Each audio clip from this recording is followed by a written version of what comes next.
गुलबाग में होटल में gas leakage के बायस आतिशदगी हुई है। आग हुसैन चौक में वाक़या इंडिगो होटल में लगी है। आतिशदगी से मजमूई तौर पर 5 अफराद जख्मी हो गए हैं। जख्मियों में मुबीन, अली, राशिद, पतरस और पहलवान मसीह शामिल है। वकास अहमद वहाँ पर मौजूद है। क्या सूरत हाल वहाँ पर देख रहे हैं, इस हवाले से अपडेट करेंगे।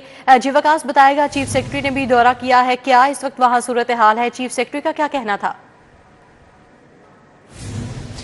देखें, इस वक्त सूरत हाल ये है कि आग पर काबू पा लिया गया है और कूलिंग का अमल जो है वो जारी है।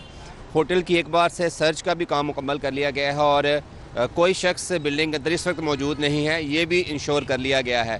चीफ सेक्रेटरी यहाँ पर आए, उनके साथ कमिश्नर भी थी, सूबाई वज़ीर फैसल खोखर भी यहाँ पर आए, जिनको रेस्क्यू और पुलिस हुकाम की तरफ से ब्रीफिंग भी दी गई। और ब्रीफिंग में रेस्क्यू ने बताया कि आग जो थी वो होटल के बेसमेंट से शुरू हुई थी और अब तक की जो तहकीकात की गई हैं, आग बेसमेंट में होने वाली गैस लीकेज के बायस शुरू हुई थी। जैसे ही फायर अलार्म जो थे बजे, फौरी तौर पर होटल में के अंदर जो लोग थे उनको एवैक्यूएट करने का सिलसिला शुरू हुआ और 200 से ज़ायद जो लोग थे उनको होटल से बाहिफाजत निकाला गया था। 5 अफराद जो हैं वो इस हादसे में ज़ख्मी हुए हैं, जो इस होटल के मुलाजमीन हैं। उन 5 में से एक जो है मुबीन, जिसकी उम्र 45-46 साल है, उसके जिस्म का तकरीबन 40% जो हिस्सा है वो झुलस चुका है और उसकी हालत तशवीशनाक है। जबकि बाकी जो 4 लोग हैं वो सफोकेशन की वजह से, धुआं ज़्यादा होने की वजह से, ऑक्सीजन की शॉर्टेज की वजह से उनकी हालत गैर हुई थी, जिनको तिब्बी इमदाद देने के बाद सर्विस हॉस्पिटल मुंतकिल किया गया है। तो 5 में से 4 जो हैं वो स्टेबल कंडीशन में है, जबकि एक जो है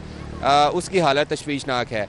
और रेस्क्यू का भी ये कहना है कि कूलिंग का अमल मुकम्मल होने के बाद एक बार फिर से जो है वो बिल्डिंग का जायज़ा लिया जाएगा, ताकि नुकसान के तखमीने के बारे में और फिर आग की मज़ीद वजूहात का तयन भी हो सकेगा।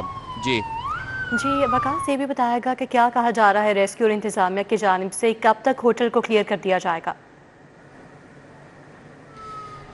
देखें, ये जो कूलिंग का अमल है ये तब तक जारी रहता है जब तक जो टम्परेचर है बिल्डिंग का वो इस काबिल ना हो सके कि आम शख्स जो है वो आम कंडीशंस में, यानी बगैर किसी स्पेशल ड्रेस के उस बिल्डिंग के अंदर चला जाए। तो जब तक टम्परेचर नॉर्मल नहीं हो जाता तब तक रेस्क्यू की टीमें हैं वहाँ यहाँ पर मौजूद रहेंगी। और इसके मौजूद रहने की एक रीज़न ये भी होती है कि समटाइम ऐसा होता है कि अगर कूलिंग का अमल मुकम्मल ना हो तो फिर दोबारा से आग भड़क उठती है और ये खदशात की वजह से रेस्क्यू की टीमें यहाँ पर मौजूद रहेंगी। अगर हम अंदाज़न रेस्क्यू का जो एस्टिमेटेड टाइम है वो 1 से 1.5 घंटा हो सकता है कि जब तक बिल्डिंग का जो टेम्परेचर है, ख़ास तौर पर बेसमेंट का, वो नॉर्मल होने में उसको लगेगा। जैसे ही एक दफ़ा बिल्डिंग का टेम्परेचर नॉर्मल हो जाएगा, उसके बाद जो होटल इंतज़ामिया है उनके लोग भी अंदर जाएंगे, पुलिस के लोग भी जाएंगे, रेस्क्यू के भी जाएंगे और मज़ीद रीज़न्स फाइंड आउट करने की कोशिश की जाएगी कि आग कैसे लगी।